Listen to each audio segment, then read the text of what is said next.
Hello,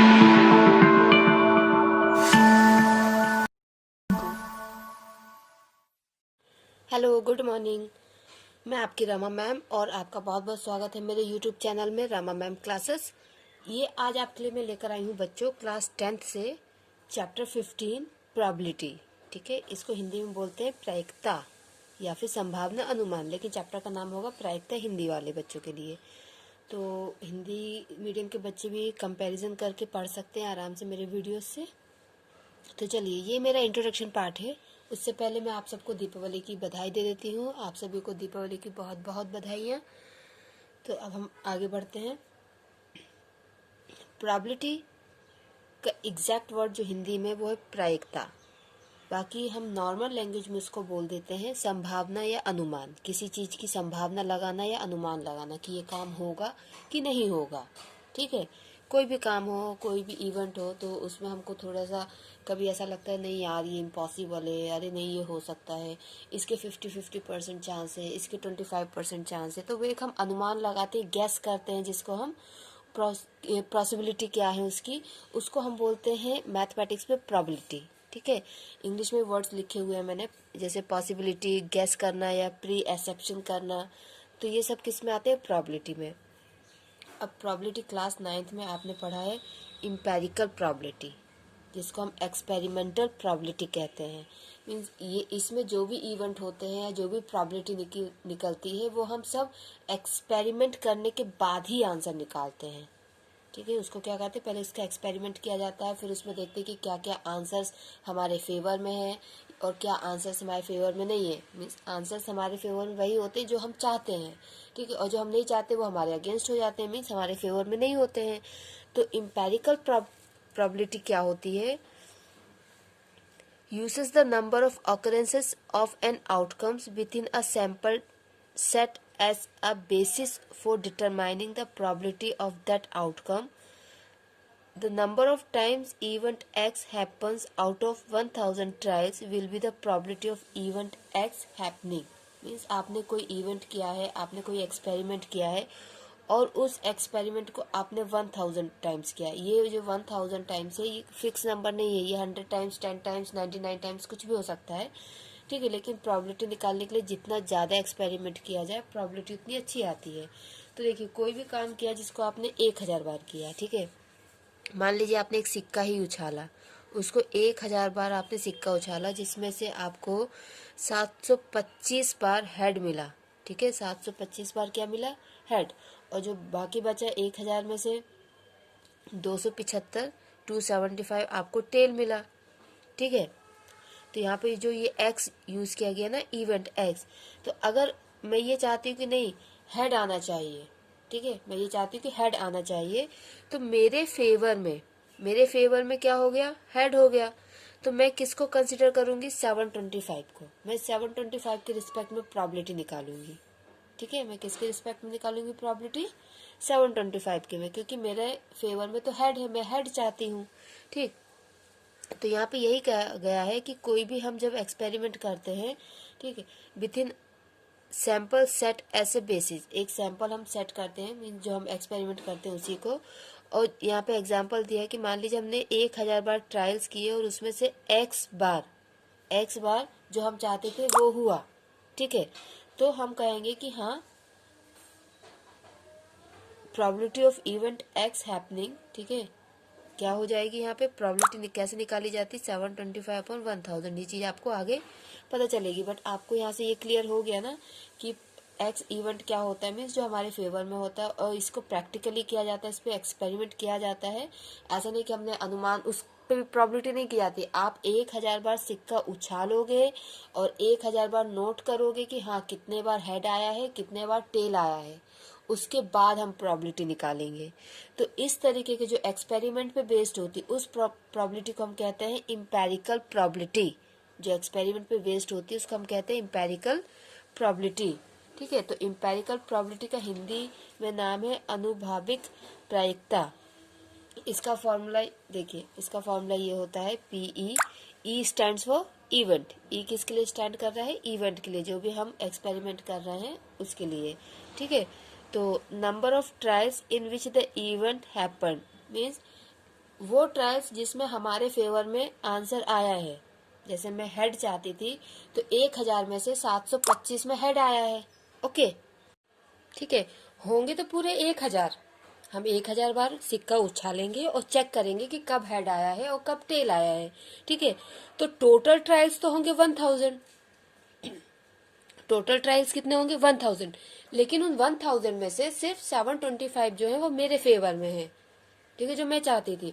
तो ये जो ऊपर वाला है ये वो ट्रायल्स है जो आप अपने आपके फेवर में आप चाहते थे। ठीक है, और ये वो वाले ट्रायल्स है जो टोटल ट्रायल्स आप करोगे, टोटल एक्सपेरिमेंट जो करोगे। तो टोटल एक्सपेरिमेंट कितने हो रहे हैं? 1000, जिसमें से आपके फेवर में कितने? 725। तो प्रोबेबिलिटी क्या हो जाएगी? 725 अपॉन 1000। ठीक है, प्रोबेबिलिटी क्या हो जाएगी जो मैंने आप पहले लिखा था, 725 अपॉन 1000 मीन्स कि एक सिक्का जिसको हम 1000 बार उछालेंगे तो उसमें हेड आने की प्रोबेबिलिटी क्या होगी? 725 अपॉन 1000, और इसको हम डिनोट करते हैं PE is equal to 725 upon 1000। अगर हम E के जगह X भी यूज करें ना, PX, तो भी चलता है। कुछ लोग PA कर देते हैं, कोई भी नोटेशन यूज कर लेते हैं, क्योंकि एक्चुअली AEX ये क्या है? इवेंट को रिप्रेजेंट करने का एक सिंबल है। ऐसा जरूरी नहीं कि आप हमेशा PE ही लिखो। समटाइम्स तो PE, PA, PX कुछ नहीं लिखते, सिर्फ P लिख देते हैं। ठीक है, तो ये EXA जो है ये सिर्फ और सिर्फ क्या है कि उस इवेंट को रिप्रेजेंट करने का सिंबल है।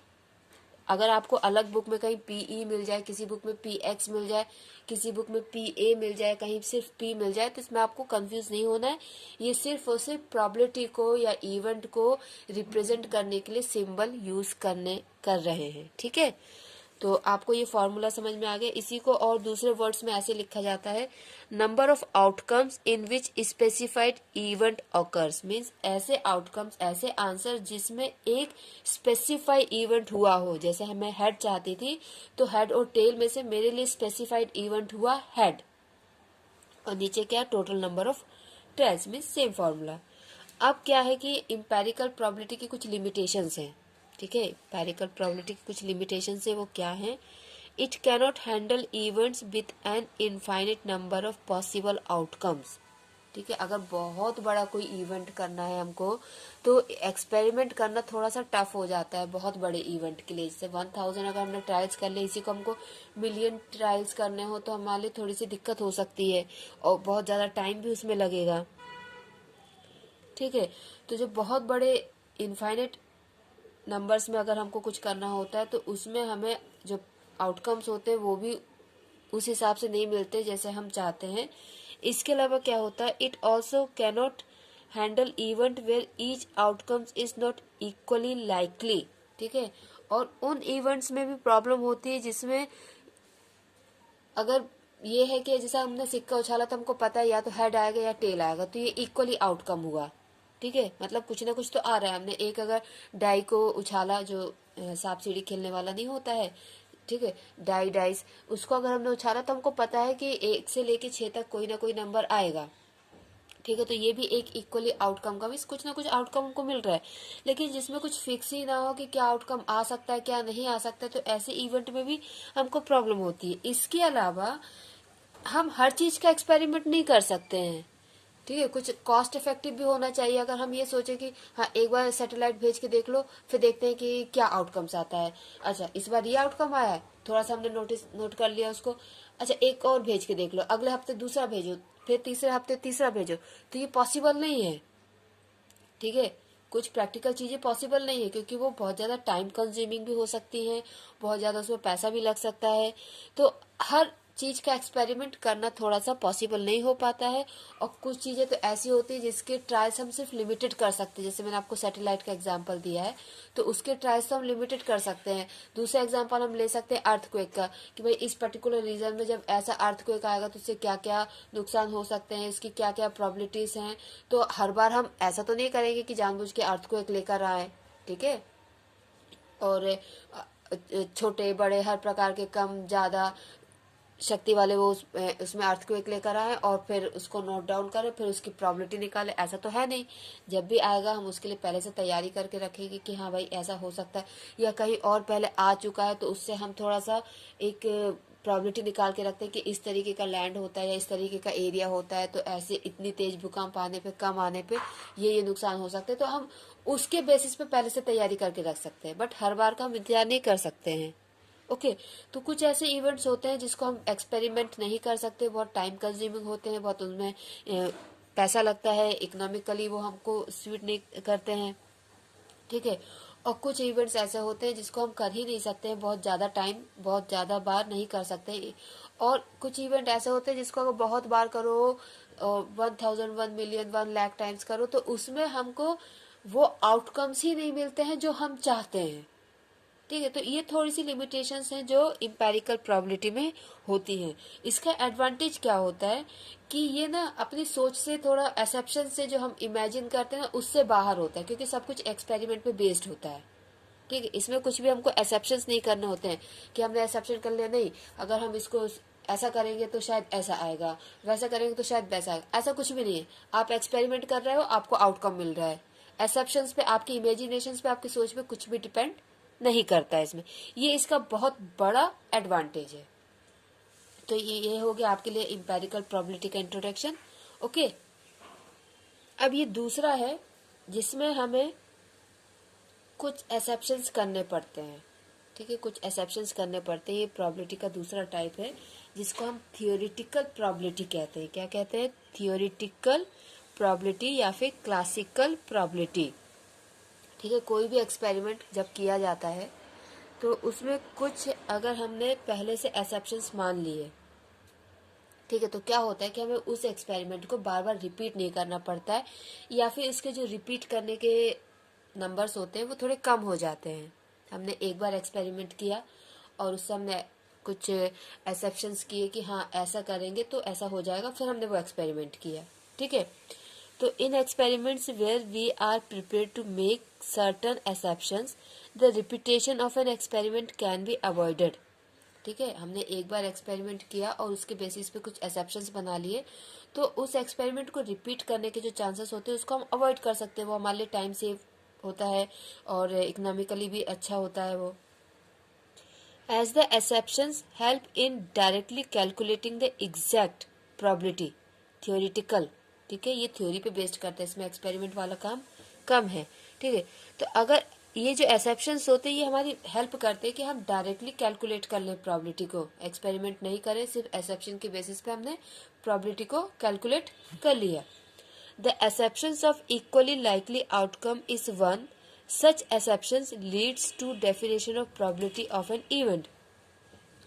और जो हम एक्सेप्शंस करते हैं उसके आउटकम्स जो है आने के चांसेस होते हैं वो इक्वली आउटकम्स होते हैं। ऐसा नहीं कि हम कुछ भी एक्सेप्शंस कर रहे हैं, कुछ भी सोच रहे हैं, नहीं, कुछ पहले हो चुका है, ठीक है, उसके बेसिस पे या एक्सपीरियंस के बेसिस पे एक्सेप्शंस किए जाते हैं, क्योंकि हमें सिर्फ क्या रिपीटेटेड एक्सपेरिमेंट को अवॉइड कर रहे हैं, मीन्स पहले वो हो चुका है कहीं ना कहीं।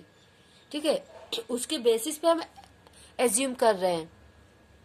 ठीक है, यहाँ पे हमारा काम क्या है कि जो रिपीटेशन ऑफ एन एक्सपेरिमेंट है उसको अवॉइड करना है। एक ही एक्सपेरिमेंट को बार बार करने वाली जो प्रतिक्रिया है, जो एक्सपेरिमेंट है, उसको हमें प्रोसेस जो है उसको अवॉइड करना है। ठीक है, तो जो भी एक्सेप्शंस किए जा रहे हैं उसमें आउटकम्स मिलते, इक्वली आउटकम्स होते हैं वो, और उसके बाद जो प्रोबेबिलिटी निकलती है उसको हम थ्योरेटिकल प्रोबेबिलिटी या क्लासिकल प्रोबेबिलिटी बोलते हैं। Number of outcomes favourable to E. ठीक है, जो हमने इवेंट किया है तो वो नंबर ऑफ आउटकम्स जो हमारे फेवर में है and number of all possible outcomes, means यहाँ पे ना जो फॉर्मूला है वो ऑलमोस्ट दोनों का सेम है, इम्पेरिकल का भी और इसका भी, ये क्लासिकल या थ्योरेटिकल प्रोबेबिलिटी का। बट क्या होता है कि इम्पेरिकल में टोटली वो एक्सपेरिमेंट पे बेस्ड होती है और ये एक्सेप्शन पे बेस्ड होती है। Okay okay, so theoretical property I think आपको क्लियर हो गई है। इसका हम एग्जांपल ऐसे ले सकते हैं, जैसे मान लीजिए अगर बैंक जो है अपने रेट्स कम कर दे, इंटरेस्ट रेट अगर कम कर दे, तो लोगों के लोन लेने की जो प्रॉबिलिटी होती है वो बढ़ सकती है। ये हमारा एक्सेप्शन है। ठीक है, ये हमारे जो एक्सपीरियंस बेसिस पे हमारा एक्सेप्शन है कि अगर हम लोन के रेट कम कर दे बैंक में तो लोन लेने वालों की संख्या बढ़ सकती है। ओके, ठीक है, तो ये एक एग्जाम्पल हो गया। दूसरा एग्जाम्पल हम ये ले सकते हैं, लोगों के जो अनुभव के बेसिस पे होता है कि अगर एक अच्छा टीचर आएगा, अच्छा पढ़ाने वाला टीचर आएगा, तो बच्चों का जो रिजल्ट होगा वो 100% हो जाएगा। But we are not sure about it. लेकिन हम अपने एक्सेप्शंस पे, अपने एक्सपेरिमेंट पे, या अपने एक्सपीरियंस पे जो पहले हो चुके उसके बेसिस पे, या अपनी ओपिनियन, ठीक है, थ्योरेटिकल में, क्लासिकल में मेन होता है आपका एक्सेप्शन और आपकी ओपिनियन। ओपिनियन बेसिस पे हम कह सकते हैं कि एक अच्छा पढ़ाने वाला टीचर जिसका अच्छा नॉलेज होगा उस सब्जेक्ट में, तो बच्चों का रिजल्ट 100% हो सकता है उस पर्टिकुलर सब्जेक्ट में। या फिर एक स्ट्रिक्ट क्लास टीचर अगर होगा तो बच्चों का रिजल्ट अच्छा आ सकता है। ठीक है, ये सिर्फ हमारा ओपिनियन है, बट वो होगा नहीं होगा वो अलग बात है। बट उस बेसिस पे हम क्या कर सकते हैं, प्रोबेबिलिटी निकाल सकते हैं। ठीक है, अब कुछ बेसिक टर्म्स हैं जो आपको क्लास 10th में आएंगे। ठीक है, तो मैं आपको बता देती हूँ ये बेसिक टर्म्स क्या है। देखिए, आपको इसमें एक वर्ड मिलेगा रैंडम एक्सपेरिमेंट। ठीक है, तो रैंडम एक्सपेरिमेंट क्या होता है? A random experiment is an experiment in which all the outcomes of the experiment are known in advance. ठीक है, जो भी हम एक्सपेरिमेंट करने जा रहे हैं उस एक्सपेरिमेंट के जो भी आंसर्स होंगे, जो भी आउटकम्स होंगे, वो हमको पहले से पता होते हैं। ठीक है, आप जैसे सिक्का उछाल रहे हो तो हमको पता है या तो हेड आएगा या फिर टेल आएगा। ठीक है, इन दो में से कोई तीसरा ऑप्शन होगा ही नहीं, तो ये हमको पहले से पता है। तो रैंडम एक्सपेरिमेंट में क्या होता है कि जितने भी आउटकम्स होते हैं वो हमको पहले से पता होते हैं कि क्या आने वाले हैं। दूसरी कंडीशन क्या होती है इसमें, the exact outcome of any specific performance of the experiment is unpredictable, that is not non in advance. Means हमको ये तो पता है कि क्या क्या आउटकम्स आ सकते हैं, लेकिन उस पर्टिकुलर एक्सपेरिमेंट के टाइम, जैसे हमने सिक्का उछाला तो हमको पता है कि हेड और टेल, ठीक है, ये आएगा। लेकिन हमने जब इस सिक्का उछाला तो वी आर नॉट श्योर कि हेड आएगा कि टेल आएगा। हेड और टेल में से, दोनों में से कुछ भी आ सकता है। ठीक है, तो हमको आउटकम्स तो पता होते हैं, लेकिन उस पर्टिकुलर स्पेसिफिक परफॉर्मेंस एक्सपेरिमेंट के टाइम ये बिल्कुल भी हम प्रिडिक्ट नहीं कर सकते कि आउटकम क्या होगा। ठीक है, क्या क्या आउटकम्स आ सकते हैं ये हमको पता होता है, लेकिन उस पर्टिकुलर एक्सपेरिमेंट के टाइम वो जो भी हमारे पास लिस्ट है कि हाँ ये आ सकते हैं, उसमें से कौन सा आएगा ये तो अनप्रिडिक्टेबल होता है। तो ये दो कंडीशंस होती हैं। अगर ये दोनों कंडीशंस हैं उसके साथ, तो हम कहेंगे कि हाँ ये एक रैंडम एक्सपेरिमेंट है। जैसे कि अगर हमने एक डाइस या डाई को भी फेंका तो हमको पता है कि 0, 1, 2, 3, 4, 5, 6 इन 6 में से कोई एक आएगा, लेकिन कौन सा आएगा ये अनप्रिडिक्टेबल है। ठीक है, तो हमको आउटकम्स पता है, लेकिन कौन सा पर्टिकुलर आउटकम आएगा ये हमें नहीं पता है। तो इसको हम बोलते हैं रैंडम एक्सपेरिमेंट। ठीक है, दूसरा पॉइंट इसमें क्या है, the set of all possible outcomes of a random experiment is known as sample space. जितने भी आउटकम्स होते हैं, हमने इसे सिक्का उछाला, ठीक है, तो हेड आया, टेल आया, एक बार उछालने पे हेड और टेल दो में से कोई एक आएगा। ठीक है, तो वो जो दोनों हुए ना, हेड एंड टेल, वो हमारे सैंपल स्पेस हुए, वो हमारे क्या हुआ, सैंपल स्पेस हुए, और ये हमारे रैंडम एक्सपेरिमेंट से रिलेटेड होते हैं। इवेंट क्या होता है? इवेंट जो कुछ होने वाला है उसको हम कहते हैं इवेंट। ओके, सो इवेंट आपको क्लियर हुआ कि इवेंट क्या है? जो भी हम काम कर रहे हैं, जो होने वाला है, उसको हम कहते हैं इवेंट। अब आपसे अगर मैं कहूँ कि probability of an event denotes the likelihood of its happening. ठीक है, प्रोबेबिलिटी एक्चुअली क्या होता है, जो भी इवेंट हम करने वाले हैं तो उसमें क्या क्या हो सकता है, ठीक है, उसी को हम कहते हैं प्रोबेबिलिटी। क्लियर? ओके, अब मैं आपको definition of probability of an event देने वाली हूँ। ये डेफिनेशन एक्चुअली फॉर्मूला ही होता है जो मैं आपको ऑलरेडी बता चुकी हूँ, बट फिर भी क्लास 10th के अकॉर्डिंग मैं आपको बता देती हूँ।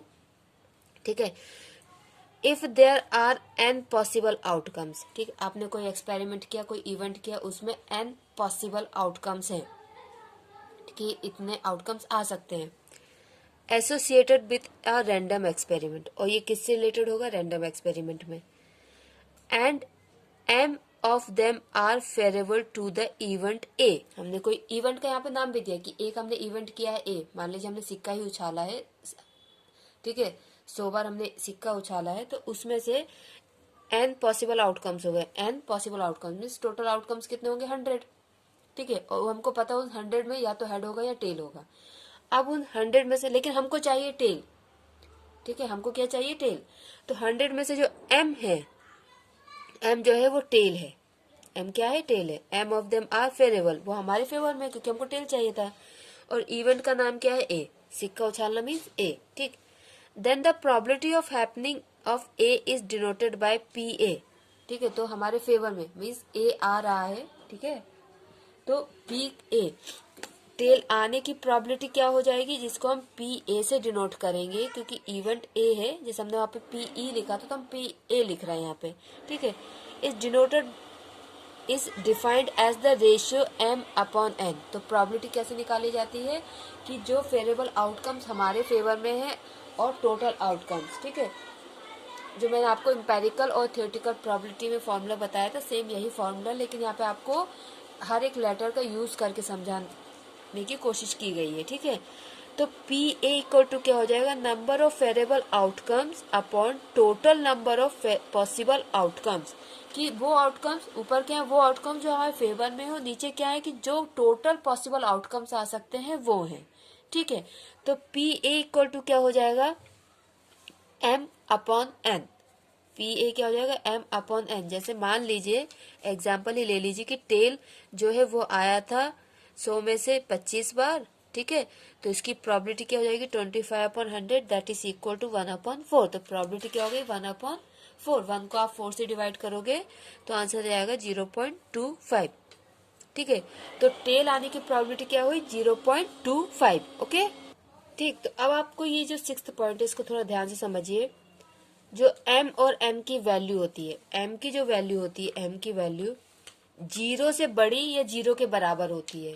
क्या होती है, 0 से बड़ी या 0 के बराबर। अगर हम इसी एक्सपेरिमेंट की बात करें तो हो सकता है कि एक भी बार टेल ना आए, तो m क्या हो गया, 0 के बराबर, ठीक है। लेकिन m जो है, टेल जो अगर एक भी बार नहीं आया तो मतलब 0 हो गया, ठीक है।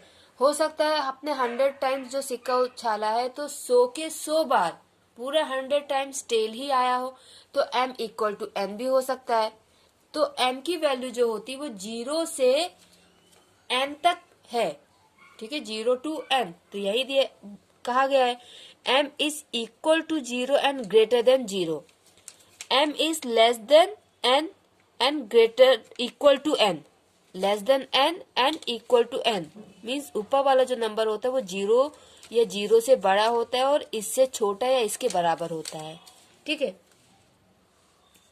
इसीलिए क्या होता है, जो m अपॉन n होता है, m अपॉन n जो होता है ये या तो 0 के बराबर होता है या 0 से बड़ा होता है, लेकिन 1 से छोटा या 1 के बराबर होता है।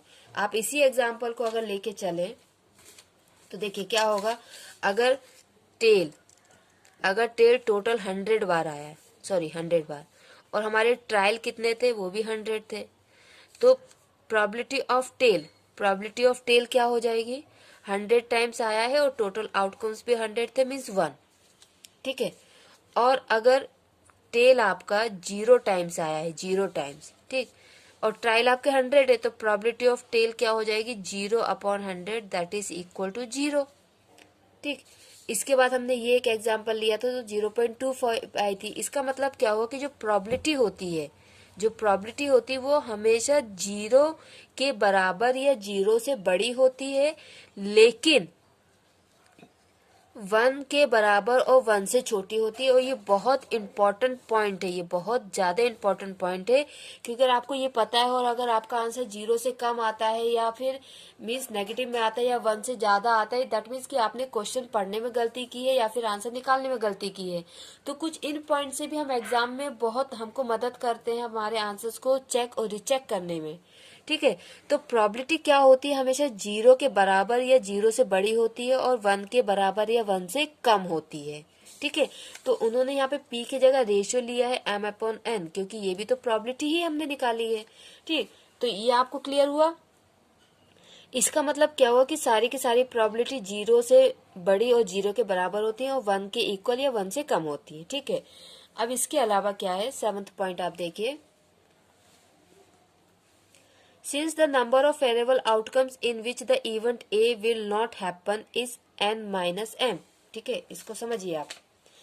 अगर हमने टेल माना था कि टेल आना चाहिए और टेल कितने बार आया था, 25 बार। ठीक है, हमने ऊपर वाला एग्जाम्पल ही कंटिन्यू करते हैं। टेल आया था हमारा 25 टाइम्स। ठीक है, तो टेल नहीं आया वो कितने टाइम्स हो जाएगा, नॉट टेल, टेल नहीं आया वो कितने टाइम्स हो जाएगा, 100 माइनस 25। कितना हो जाएगा, 100 माइनस 25। तो इवेंट जो हमारे फेवर में नहीं हो रहा है उसको हम क्या बोलेंगे, n माइनस m। ठीक है, number of favourable outcomes in which the event A will not happen, हमारे फेवर में जो नहीं हो रहा है। इफ ए डैश, ये जो ऊपर लगा ना इसको हम बोलते हैं कॉम्प्लीमेंट, इसको हम क्या कहते हैं, कॉम्प्लीमेंट्री। ठीक है, इस वर्ड को आप अच्छे से पढ़ लीजिए, अगर आप आगे इंजीनियरिंग करेंगे ना तो इस वर्ड से आपका बहुत ज्यादा रिश्ता हो जाएगा। इसको बोलते हैं कॉम्प्लीमेंट। तो ए कॉम्प्लीमेंट, यहाँ पे जो हमने ए यूज किया है ये विदाउट कॉम्प्लीमेंट है, मीन्स ये किसकी प्रोबेबिलिटी, जो इवेंट हो रहा है हमारे फेवर में। क्लियर। और ए कॉम्प्लीमेंट मतलब क्या हो जाएगा, वो इवेंट जो हमारे फेवर में नहीं हो रहा है।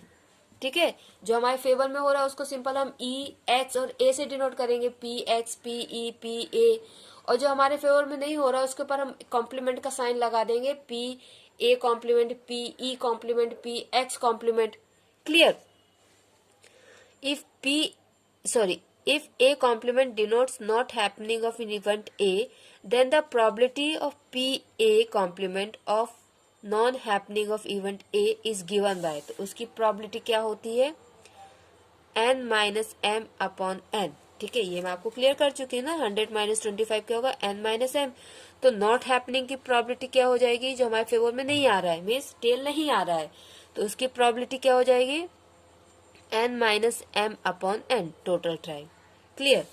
ठीक है, तो इसमें अगर हम ये n अपॉन n कर दें और m अपॉन n कर दें, क्योंकि डिनोमिनेटर है तो उस दोनों के लिए होगा, तो हमने अलग अलग कर दिए, तो ये दोनों कैंसिल हो जाएंगे, आ जाएगा 1 और ये हो जाएगा m अपॉन n। क्लियर। तो प्रोबेबिलिटी क्या हुई, 1 माइनस m अपॉन n। अब आप ध्यान से देखें, ये जो m अपॉन n है ये कौन सी प्रोबेबिलिटी है, इवेंट जो हमारे फेवर में हो रहा है, मीन्स वो प्रोबेबिलिटी है जिसमें टेल आ रहा है। तो इसको हम क्या लिखेंगे, 1 माइनस पी ऑफ ए, क्या लिखेंगे, पी ऑफ ए। ठीक है, दैट मीन्स, ठीक है, तो इसका मतलब क्या हुआ कि जो नॉट हैपनिंग ऑफ प्रोबेबिलिटी या प्रोबेबिलिटी ऑफ ए कॉम्प्लीमेंट जो है वो किसके बराबर हो जाएगा, पी ए कॉम्प्लीमेंट किसके बराबर हुआ, 1 माइनस पी ए। ठीक है, not happening is equal to 1 minus P A. That means P of A complement, इसको हम इधर लाएंगे तो प्लस में हो जाएगा, P of A is equal to 1। Means कि जो इवेंट हमारे फेवर में नहीं है और जो इवेंट हमारे फेवर में है उन दोनों का सम इक्वल टू 1 होता है, उन दोनों का सम क्या होता है, इक्वल टू 1 होता है। अगर आपको पहले से प्रोबेबिलिटी दी है, एग्जाम्पल लेके चलिए कि टेल आने की प्रोबेबिलिटी 0.25 है, means P of A equal to 0.25 है।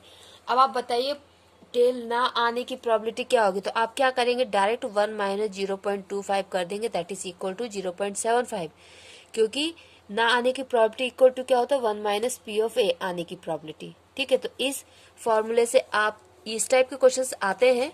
ठीक है, बहुत छोटे क्वेश्चंस में ये आ जाते हैं, एमसीक्यूज में ये क्वेश्चंस आ जाते हैं। अब तो MCQ up to my knowledge अभी एमसीक्यू बंद हो चुके हैं। ठीक है, फिर भी एक नंबर में ये क्वेश्चंस आ सकते हैं इस टाइप के, तो इस फॉर्मूले से आप निकाल सकते हैं। तो इसका मतलब क्या हुआ, जो चीज मैंने यहाँ लिखी वो यहाँ पे भी है, P of A plus P of A complement is equal to 1। तो पी ऑफ ए क्या हो जाएगा, 1 minus P of A complement, या फिर पी ऑफ ए कॉम्प्लीमेंट हो जाएगा 1 माइनस पी ऑफ ए। इस फॉर्मूले से आप इजिली इस टाइप के क्वेश्चन कर सकते हैं। Okay, then 8th point, an event which is certain sure, means कोई सा भी इवेंट जो हमको पता है कि डैम श्योर ये होगा ही होगा, कोई चांस ही नहीं है कि इसके ना होने के, उसको हम बोलते हैं श्योर इवेंट। उसको हम क्या बोलते हैं, श्योर इवेंट या पॉसिबल इवेंट। ठीक है, दूसरा नाम इसका होता है पॉसिबल इवेंट या श्योर इवेंट। तो उसकी प्रोबेबिलिटी हो जाती है 1 या फिर 100%। ठीक है, जब भी आप परसेंट में निकालोगे तो आपकी प्रोबेबिलिटी 0 to 100 जाएगी, लेकिन अगर आप नंबर में निकालोगे तो 0 to 1 ही रहेगी। ठीक है, तो ऐसा इवेंट जिसके हमको पता है कि होना ही होना है, इसके चांसेस, तो उसकी प्रोबेबिलिटी हमेशा 1 होती है या 100% होती है। जैसे एग्जाम्पल इसमें मैंने लिखे हैं, the probability that the sun will rise in the east. सबको पता है कि ईस्ट से ही सूरज निकलना, तो उसकी प्रोबेबिलिटी 100% है, उसकी प्रोबेबिलिटी 1 है। इन थ्रोइंग अ डाई, आपने एक डाई को उछाला तो उसमें नेचुरल नंबर 1 से लेके 6 तक आने की प्रोबेबिलिटी 100% है। या यूं कह सकते हैं कि लेस देन 7 से मीन्स नेचुरल नंबर 1 से स्टार्ट होते हैं, तो एक नेचुरल नंबर जो 7 से कम होगा उसके आने की प्रोबेबिलिटी क्या है? 100% है, क्योंकि 1 to 6 तक ही आएंगे। ठीक है। Christmas will be celebrated on 25th of December this year, ये भी 100% श्योर है कि 25 दिसंबर को ही क्रिसमस मनाया जाएगा। ठीक है, तो इसकी प्रोबेबिलिटी क्या है? 100%। ठीक है। देन दूसरा इवेंट होता है इम्पॉसिबल इवेंट, जिसको हम नॉट श्योर या नॉट श्योर भी कहते हैं। ठीक है, नॉट श्योर। तो ऐसा इवेंट जो हमको पता है कि होना ही नहीं है, 0% उसके चांसेस हैं, 0 उसकी प्रोबेबिलिटी है। जैसे कि आपने अगर एक सिक्का उछाला एक बार, ठीक है, एक सिक्के को आपने एक ही बार उछाला, तो ये तो असंभव है कि आपको हेड और टेल दोनों मिल जाएं। या तो हेड मिलेगा या टेल मिलेगा। ठीक है, लेकिन हेड और टेल दोनों मिले ये इम्पॉसिबल है, इसकी प्रोबेबिलिटी 0 है। तो ऐसे कई सारे इवेंट होते हैं जिसमें प्रोबेबिलिटी 0 हो जाती है, उसको हम बोलते हैं इम्पॉसिबल इवेंट। और जिसमें प्रोबेबिलिटी 1 होती है या 100% होती है उसको हम बोलते हैं पॉसिबल इवेंट। तो ये बच्चों आपका introduction of probability from class 10 chapter number 15 है। आपको कोई भी डाउट अगर हो तो आप मुझे कमेंट सेक्शन में बता सकते हैं। आप सबको फिर से मैं दिवाली की शुभकामनाएं देना चाहूंगी। आप सभी को दिवाली की बहुत बहुत शुभकामनाएं। खुश रहिए, खुशियां बांटिए और दिवाली अच्छे से मनाइए। थैंक यू बच्चों, टेक केयर, बाय बाय।